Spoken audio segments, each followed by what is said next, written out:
Vikerraadio. Tere, head kuulajad, algab huvitaja saade. Enne jõule peaks Käru Alevik saama endale Kärude muuseumi. Režissöör Aljona Žuržikova räägib meile lähemalt, mis mõte see on ja millist abi oodatakse, kui palju juba kärusid koos on ja mis siis saama hakkab. Kui hästi läheb, siis õige varsti on Eestis olemas veel üks omapärane muuseum. Täpsemalt siis Kärude muuseum, aga laskem idee autoril endal sellest rääkida ja meil on nüüd telefoni teisel pool režissöör Aljona Žuržikova, tere! Tere, tõesti, me otsustasime teha Kärus muuseumi ja tegime seda natukene varem juba mitu aastat, tegime erinevad näitused ja kohtumised režissööridega, näitasime filmid, aga suvel tuli mõte, et Kärus peab olema Kärude muuseum. Ja hakkasime Kärud otsima ja siis meil pakuti päris palju kärusid juba, meil on üle 50 kärusid kokku, aga neid on vaja taastada ja neid on vaja ilusamaks teha. Nad on seisnud aastaid kuskil kuuris või keldris või veel kuskilt erinevatest kohtadest leidsime neid kärusid. Ma natukene küsin nende kärude kohta, et kas need on nüüd lapsevankrid, on need nüüd hobusekärud või mis kärud, aiakärud, mis kärud teil on olemas?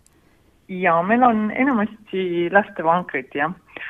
Aga need hobuste kärud ja kõik teised kärusid tulevikus ka plaanime natuke aja pärast, kui meil on juba muuseum olemas, aga alguseks otsustasime, et lastevankritest alustada, sest elu algab kärust, laste kärust, vankrist, ehk siis muuseum ka võiks sellest alustada.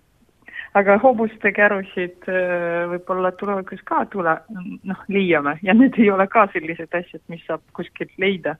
Neid peab ikka ostma juba ja otsida. Kuigi lastevankrid 19. sajandi ja Eesti-aegsed me oleme ka ostnud ja neid ka nii lihtsalt ei leia, et neid oleme ka Eestist väljast toonud, sest nagunii Eestis olid kõik sellised eksemplaarid, mis tehti mingisuguste näidete alusel. Et meil ei olnud, meil olid ka oma nagu käsitsi tehtud kärusid või lastevankrid, sellised nagu tehakse laste loomaaias. On sellised uued juba lastekärud, mis olid nagu 30-ndas päris populaarsed. Aljona, aga te kogute ka hooandjas natukene raha selle tarvis, et saaks asja lõplikult valmis viia. Mille jaoks seda vaja läheks? Ja mis tuge te veel vajaksite? No me teeme praegu, me ostsime 2 maju, mis me hakkame remondima ja kus me panime kõik need vankrid, et nagu see väike kärumuuseum juba ei mahuta sinna kõik kärusid ja asju.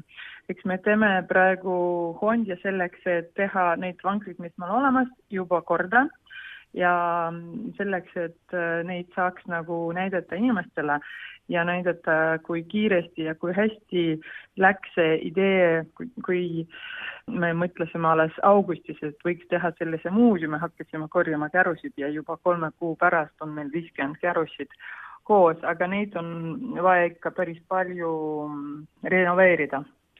Ja selle jaoks ongi raha vaja, sest ma juba investeerisin nii palju oma nagu raha ja energiat sinna, et ma tahan näha, kui palju inimesi on sellest huvitatud, et kui te tahate tulla ja vaatama seda, siis peate toetama 5 euroga seda projekti ja siis tulete ja näete kõike seda ja selle rahaga me saame seda kõike teostada.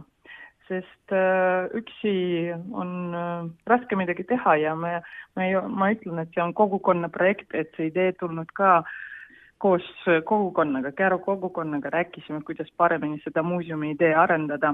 Kärude muuseumi idee tuli välja. Meil on vaja seda selleks, et seda Kärude näitust teha ja selleks, et aru saada, kui palju inimesi on nõus Käruse tulema. Sest üks asi Tallinnas inimesed ütlevad, oi kui tubli, oi kui tore, aga teine asi, et tund aega sõita rongiga.